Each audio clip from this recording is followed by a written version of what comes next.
o MP está fazendo a parte dela, porque é doutor daqui. Porque se eu me aposentasse, o que ia acontecer comigo? Eu me matar, igual matar o doutor Rui? A advogada da Deolane, ela tirou uma foto da porta da sala da corregedora, do gabinete da corregedora. E ela juntou isso na minha apuração preliminar. O objetivo dela era me assustar, dizendo, eu tenho proximidade. Quando eu vi isso, quando isso aconteceu, isso ela faz em 22. Eu não entendi como que ela teve coragem de fazer aquilo, porque se eu tenho um inquérito e me aparece lá alguém querendo juntar uma foto da porta da sala do meu colega, eu falo, doutora, sai daqui, a senhora vai pegar, a senhora quer juntar, a senhora vai fazer uma petição, junta isso em juízo. Vocês não podem sair tirando foto do departamento de segurança. É violação de segurança. Então, como é que faz isso? Isso foi juntado.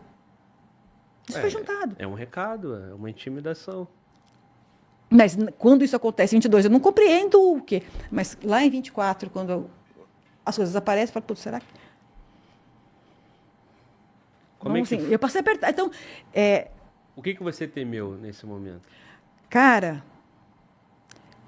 durante 2 anos, vou falar assim, até para respirar, minha respiração era curta.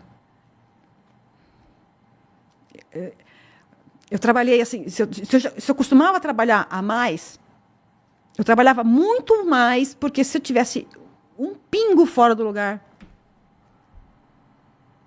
eu estava perdida.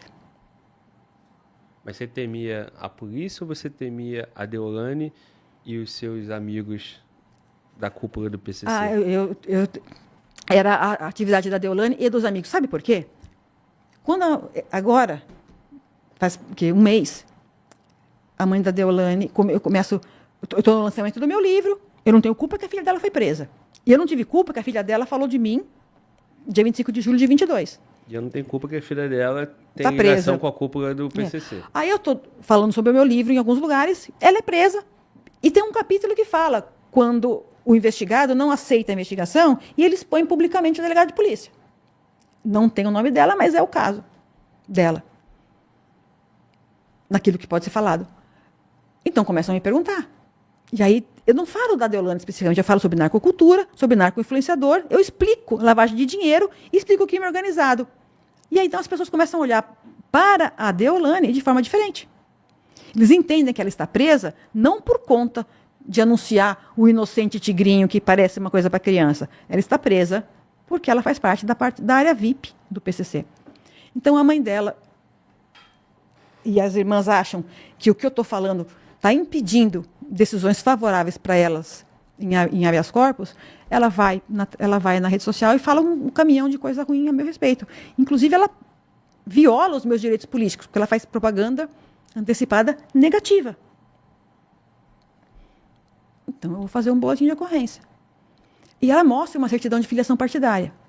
O pedido de filiação de certidão partidária, se você tiver alguns dados, você consegue pegar. Então, você consegue pedir essa certidão com nome de pai e mãe, data de nascimento. Como eu lancei o livro, era fácil pegar o meu nome inteiro, o nome do pai e da minha mãe. Se esses dados foram usados, tudo bem, dado público. Mas quando eu precisei da certidão de filiação partidária e eu esqueci o número do meu título de eleitor, eu fui pedir com o nome, com o meu nome, o nome do pai e da minha mãe, eu não consegui tirar, porque estava dando erro. Então, eu quero saber quais foram os dados usados junto ao TSE para pedir aquela certidão de filiação partidária. Ou quem forneceu. E o IP. Aí, a outra coisa que eu pedi é o seguinte, que fosse oficiado a divisão de contra-inteligência da Polícia Civil para informar quem acessou meus dados nos últimos 60 dias. Até hoje, esses 2 ofícios não foram expedidos. Pô, que coincidência. O meu também não. Os pedidos que eu fiz também não andou nada, né? É o padrão. Sabe por quê? Daqueles nomes que ela me mostrou, 2 foram presos, né? Mas tem alguns que estão soltos. Não, pois é, então.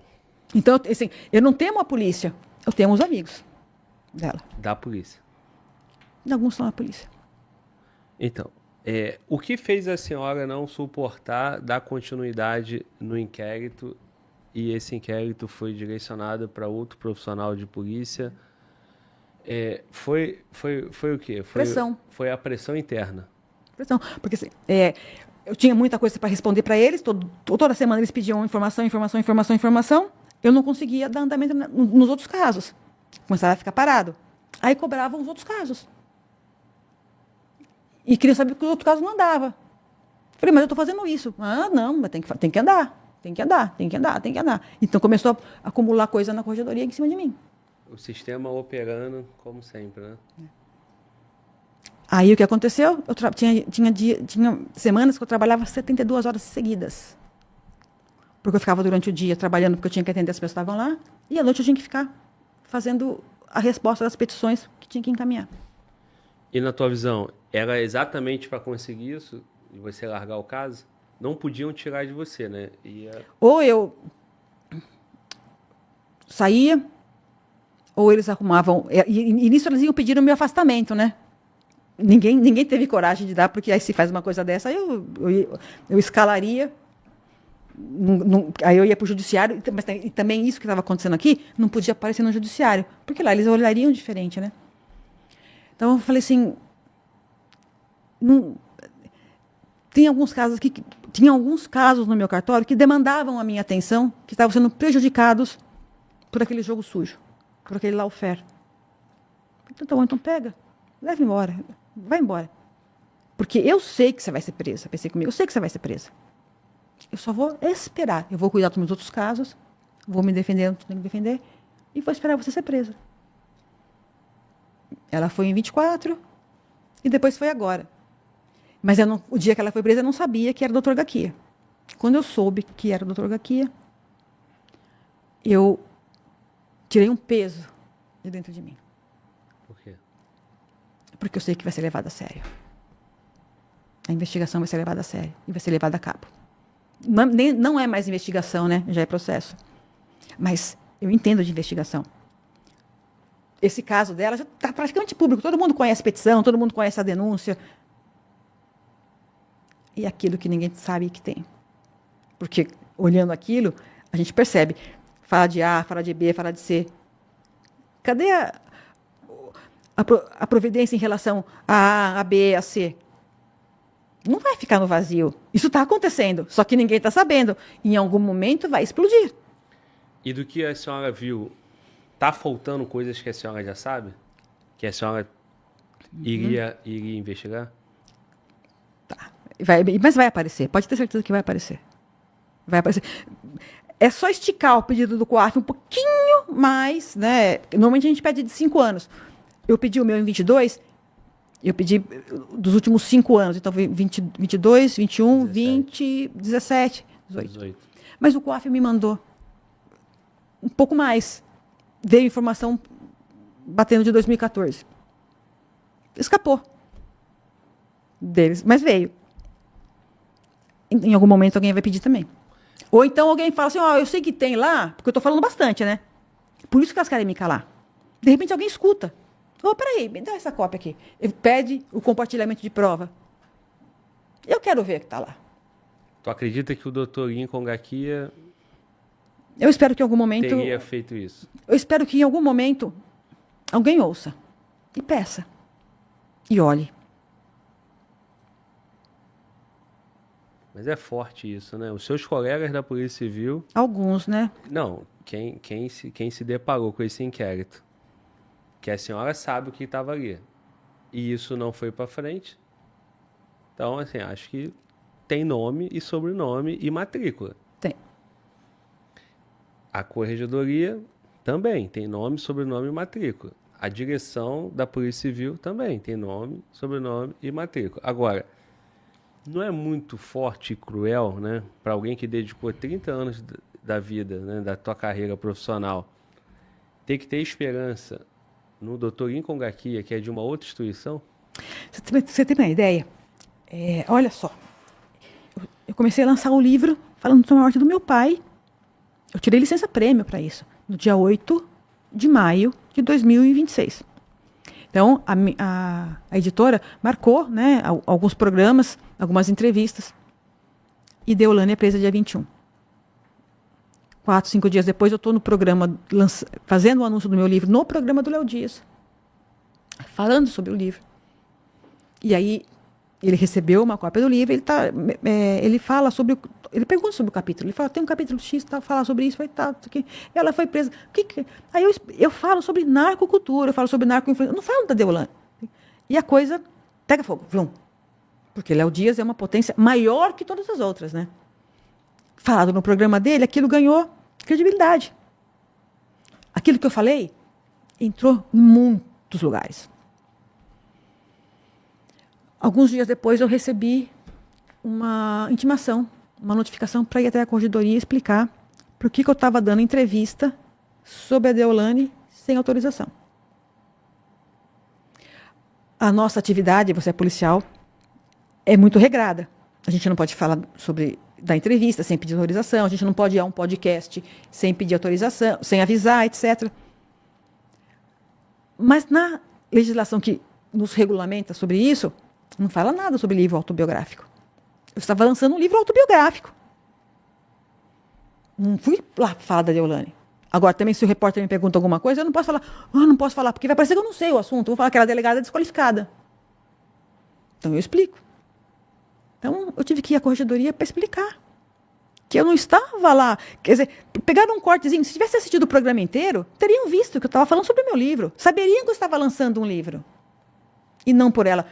E a hora que você pega o procedimento, eu sei fazer investigação, cara. Então, o setor que aquilo começa, cai do céu o link do corte do Léo Dias. Aí eu pergunto, né? Como que aquilo... Porque é feito um relatório, mas não foi certificado, não veio o hash. Ninguém explica como que aquilo apareceu. Pum, geração espontânea. A gente sabe que tem setores da polícia que ficam monitorando redes. Será que veio daquele setor? Se veio, coloca. Mas não, tum. E eu pergunto aquilo, porque no dia que aquilo nasce, isso nasce no dia 28 de maio, em torno de 4, 5 horas da tarde. No dia 28 de maio, 11h30 da noite, começam a invadir a minha rede social. Começam pela minha rede particular, privada, tentam hackear, eu estou acordada, eu recebo a notificação do Instagram, faço o procedimento de segurança. Ela volta. Na madrugada, tentam hackear a minha rede pública. Eu estou dormindo, eu não vejo que o Instagram está me mandando mensagem para fazer o procedimento de segurança. O que eles fazem? Eles tiram o Instagram tira a minha rede social do ar. Eu acordo de manhã, eu vou olhar minha rede social, ela sumiu. Na ocasião, ela estava com 200 e poucos mil seguidores. Ela sumiu. E aí sumiu a central de contas inteira, sumiu a pessoal que tinha as fotos do meu pai, da minha mãe, do meu irmão, fotos do meu sobrinho pequenininho. Sumiu o Facebook, porque estava tudo na central de contas. Então tem uma coincidência. De novo, no meu ramo não existe coincidência. Então eu pergunto, mas ninguém sabe explicar. Se de repente aquilo não foi plantado lá. Pela mesma pessoa que hackeou minha conta. Depois. Aí, para tentar fazer o BO... Mas estava público. Estava público na sua conta. O corte? É. Não, mas não foi da minha conta que pegaram aquele corte. Pegaram o corte do programa do Léo Dias. Tudo bem. Que foi tirado do ar depois. Não, continua. Tá lá. Tá lá. O que foi tirado do ar foi a minha conta. Tá. A minha conta do Instagram tentou ser hackeada. Não, aí a plataforma para proteger tirou do ar. Eu precisei contratar 3 hackers para recuperar minha conta. Porque eu não sabia o que estava acontecendo. Aí um deles explicou, não, saiu do ar por conta de proteção. A gente vai precisar fazer um BO assim, assado, dessa forma. A gente vai precisar encaminhar uns documentos para X setor. Uma pessoa trabalhava também lá. Eles analisaram. 12 horas depois, então, a rede colocou a minha rede social na plataforma, mas eu ainda não conseguia acessar. Ninguém acessava. A gente conseguia olhar, mas não conseguia acessar. E aí foram feitos outros procedimentos, eu consegui acessar minha rede social de volta. Mas é tudo muito coincidente. Depois a mãe dela vai e fala um caminhão de coisas assim que Me deixou até meio tonta. Mas eu não acredito que a pessoa tem coragem de falar tanta bobagem em público, de correr um risco desse tamanho. E as coisas que ela falou... teve um momento que ela fala assim, o pessoal que trabalha com você não gosta de você. Eles reclamam de você. E aí ela mostra a certidão de filiação partidária. Quer dizer, quem é a pessoa que trabalha perto de mim? Quem é? Eu só trabalho perto de policial, porque eu só trabalho na polícia. Que tem amizade com a mãe de uma faccionada. O que mais que ela passou para a mãe da faccionada? Mas ela é faccionada? A Deolane é faccionada. Ela não está sendo processada por envolvimento com... Tá. Mas ela não é faccionada formalmente. É só porque não fizeram o atestado de batismo? Mas se você anda com eles, se você cheira como eles, se você lava dinheiro para eles, se você faz parte da parte VIP, se você está sendo processada com eles, se você está presa junto com eles. Então, só falta fazer a cerimônia lá do batismo. Não, eu compreendo e eu até concordo contigo, mas assim, é porque, né, tecnicamente ali não consideram como faccionado, até porque isso ampliaria para muita gente o número dos faccionados, né? Não só ela, por exemplo, outros, né? Como o contador lá, o tal do Rodrigo Morgado, o Rian e etc. Então, assim, todas essas pessoas têm uma ponta ali com o PCC, tecnicamente, formalmente, não é considerado, mas eu entendo que, então, na essência, então, todos eles têm uma ponta com o PCC. Ela está na cúpula. Ela está junto com Marcola e Alejandro. Os outros estão aqui para baixo. Os outros, para poder chegar lá em cima, tem que passar algumas instâncias. Ela está na instância lá em cima. Então,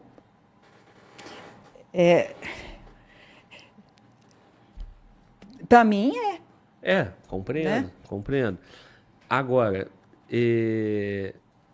isso que a mãe dela faz, eu até vou tentar compreender um pouco, porque a mãe dela tá ali defendendo, vai pegar a rede dela e vai falar coisas. Agora, acho que o que é mais grave é essa ação tão rápida dentro da tua polícia.